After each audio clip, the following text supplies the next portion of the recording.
Recently and over the years, many clients have asked me about love bombing. What do I think about it? Is it manipulation or is it real? And that's a great question. And today I want to deep dive into the concept of love bombing, fake or real, manipulation or not, and how to really understand where it's coming from and why it's happening. Hey there, friends. Glad to be back today. And today let's really deep dive into love bombing. Let's understand it, because I know that many people are love bombed and many people are the people that are love bombing them. And so it takes two to tango, and it can feel really good, but when the love bombing stops, it can feel really bad. Also, sometimes we don't even know why we're doing this. And so there's a lot of questions to be answered in today's video. And the first thing that I want to answer is people ask, is it fake or real? And so I think when somebody's asking fake or real, they mean, is this real love or is this manipulation? Okay, good question. I actually don't think in most cases that when we're dealing with certain types of love bombing, I don't think that it is manipulation. I actually think that the person that is doing the love bombing actually believes what they're doing. And they actually feel that strong about that person in that moment in time. They believe that that person is perfect, can do no wrong. And that person is either the princess or the king, whatever that looks like, the knight in shining armor. They are that, and they're the epitome of that, and so that person holds them up at this high regard. Now, it's interesting because I know that people say, I started getting love bombed in the very beginning of a relationship, but we hadn't even physically met yet. You know, how can that be? And see, that's even better, because when somebody is love bombing you, they've already created a narrative in their own mind about who you are to them. And that narrative becomes bigger than life, right? You become this amazing person that can't do anything wrong. And that's even easier to create when you haven't even met each other in person, because nothing can topple over that image. And this is very important to think about. In a relationship, it's very interesting when the love bombing does take place. In the process of it, it feels very good. But later on, when it's no longer taking place, it doesn't feel that good. We also wonder what happened, or maybe better yet, what did we do wrong? Now, remember, when I talk about programming, I talk about programming in the best sense ever, and the fact that we all have some type of programming. I know that a lot of people want to argue about people with narcissistic tendencies or borderline tendencies or whatever, but we all have these types of tendencies. Maybe a little bit here and there, but we do have it. And where does that originate from? Well, we think about attachment styles. A lot of people don't know a lot about attachment styles, and this might be something that you want to deep dive into, and we're going to create more videos on it. We already have some videos and podcasts on attachment styles, and I also have a quiz that you can take. Then we'll put the link here in the description for you to look at the various attachment styles and take a quiz to see what your attachment style is. Now, attachment styles originate from the way that we were raised by mom and dad, or by mom and mom, or dad and dad, or whatever that looks like. Either mom and dad were very helpful and was really there and helped raise you, and you felt good and confident, and you felt like you could go to them and talk to them about your problems, and you felt confident that they would be helpful. Or things was the exact opposite, or somewhere in the middle, or maybe you were completely neglected. So there's a lot of different things that go into attachment styles.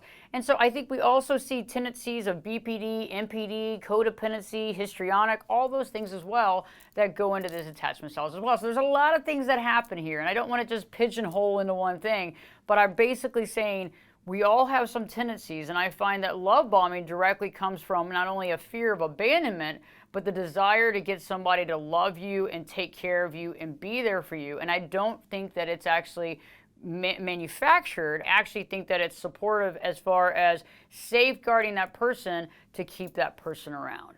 Like I was saying before, when somebody is love bombing you, they cannot see you doing anything wrong. They've created this narrative based on the fact that you are this person, the shining light person that can do no wrong. And so what I consider that to be is what we call the pedestal, right? They put you high on that pedestal, and you're there because you've done all these amazing things.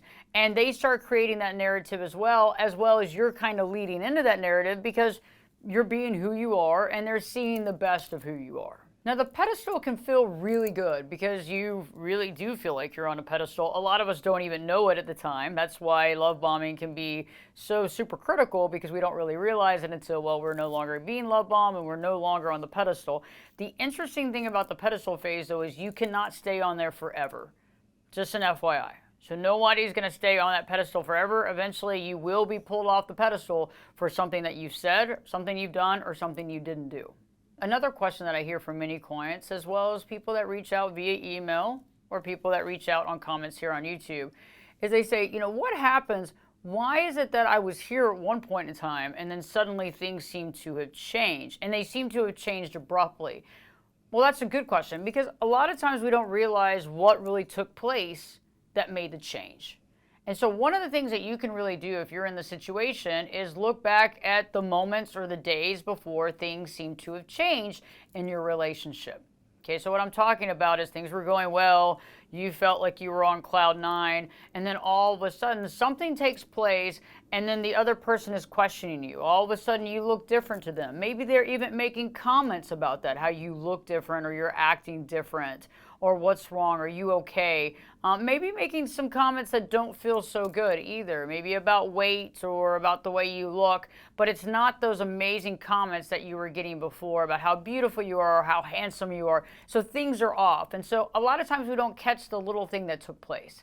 And a lot of times, more often than not, it could be something that maybe you asked a question. Maybe you asked something of them that they did not want to talk about. Maybe you questioned their authority. Maybe you didn't go along with what they wanted you to go along with. Maybe you had an opinion that was different from their opinion. Okay, so there's a lot of things that could have happened. And this is something that you have to marinate on, because it could be something very small to you, but wasn't very small to them. And remember, again, the love bombing is that narrative. So it's part of the narrative in the beginning of a relationship, telling them that you're the perfect person. And see, at any moment, though, if you're the perfect person can fall from that perfection by doing something. And a lot of times it might be something that you didn't really consciously do, or it might have been something that is just asking a question or making a comment. Now, it could have been something very direct about questioning their honesty or questioning their judgment or asking where they were that night, various things that could put you down quite quickly, but it might not have been something that apparent. The interesting part about this is that many of us don't even understand the situation we're in. You don't understand that there is love bombing. You don't know what it is. You have no idea about the pedestal, but all you know is that things just don't seem the way they were before, and it's not as fun. And so you unconsciously fight to get back on the pedestal that you didn't even know existed, which is very interesting. So you're fighting to get back into something you don't know. And this is where the interesting part takes place, is the switch. You go from being the person of interest, the person that can do no wrong, to now you begin to almost chase this person. So the game changes, the table turns. And I want to talk more about this in the next video, because once we deal with this switch, it seems like we can never get back on that pedestal. And it also seems that a lot of times the fun times that we feel like we're having with this person, we have to make them bigger than life, because it seems that we're not really having as many fun times, and it seems to be more like crumbs. So stay tuned. The next video we'll be talking about that directly, so we understand the pattern and how this actually takes place. Because if you're in the situation, or you have a friend that's in the situation, they need to understand what's happening so they can honestly step back from it and understand and see things clearly to be able to safeguard themselves. I hope this video is connected with you. If you haven't already, please subscribe to the channel, because it really helps us. And if you like this video, give us a like here. And if you would like to make a comment, do so as well. If you've experienced love bombing, how long did it take you to realize what you were actually going through? Many of us don't really realize what we're going through until lots of time has passed and we're no longer on that pedestal. Don't forget to live your true life.